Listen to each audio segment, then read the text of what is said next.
everybody, it's Wendy. Welcome. Today we are going to make this beautiful happy birthday card. Super simple stamping technique, but it's really fun. So let's jump right in. We're going to use a paper pumpkin stamp set. This is from February's kit. You can sign up for Paper Pumpkin by clicking that little blue box that just popped up. And it's really great because you can get tons of stamp sets this way each month. Just get a stamp set every month and kind of collect them. And I store them in those little clear pouches. And you can find the information for how I store my stamp sets, my Paper Pumpkin stamp sets on my blog.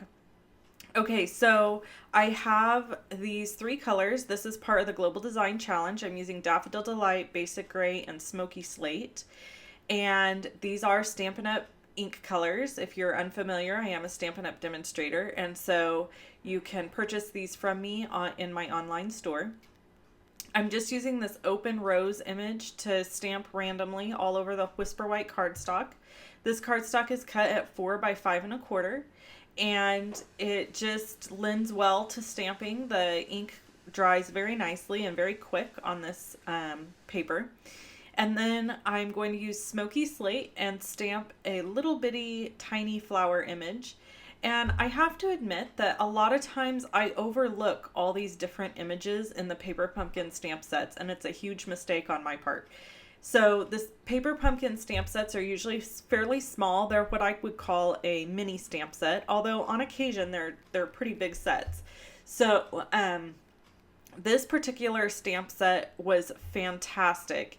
It has all kinds of really cool brush lettering fonts, and there's a happy birthday, congratulations, and a thinking of you, and a hello sunshine.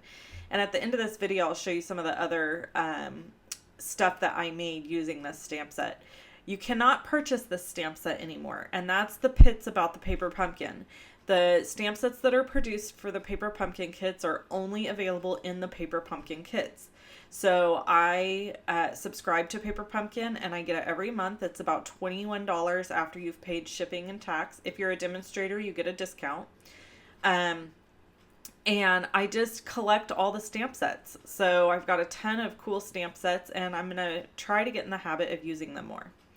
So I'm just adding some foam tape to the back of this piece because I like it to be really solid when I pop it up.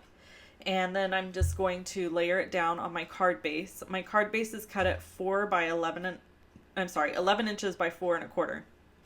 And it just makes a regular card. I have a piece of basic gray cardstock that I've cut at 1/2 inch by 3 inches. And I'm going to use Versamark ink here to stamp it and then cover it with white embossing powder. Now, while I'm doing that, I want to mention that Celebration is still happening until March 31st. If you're unfamiliar with Celebration, that's basically a promotion that Stampin' Up! Runs every year. And you can get a free Celebration gift for every $50 that you spend with Stampin' Up! So it's a really great time to stock up on products and stamp sets and things like that. So I stamped the happy birthday sentiment along with that little flower that matches the one I stamped on the background. And then I'm going to use my white embossing powder to sprinkle over this. Now, the way I complete this card, I really did not like it when it was finished. So I ended up making some changes and putting the little sentiment piece over on the other side. So I heat emboss this, and then I cut down a piece of dimensional tape and foam tape and just cut it, about 1/4 inch thick, and then adhered it down to the back of this little strip here. Before I did that though, I cut this end off, and originally I thought, okay, it'll be cute to cut a little point. And then I did it and I was like, oh Lord, that's ugly. So then I chopped off the little point.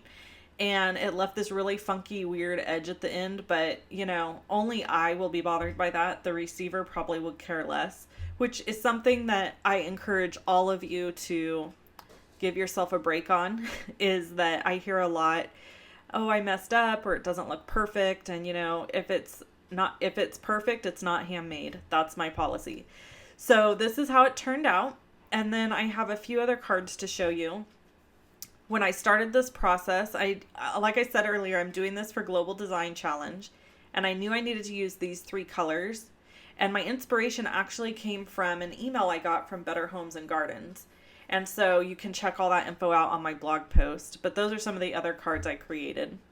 All right, well, that wraps up my card for the day. Thanks for tuning in. Make sure that you subscribe to my YouTube channel, leave me a comment, and push that little like button.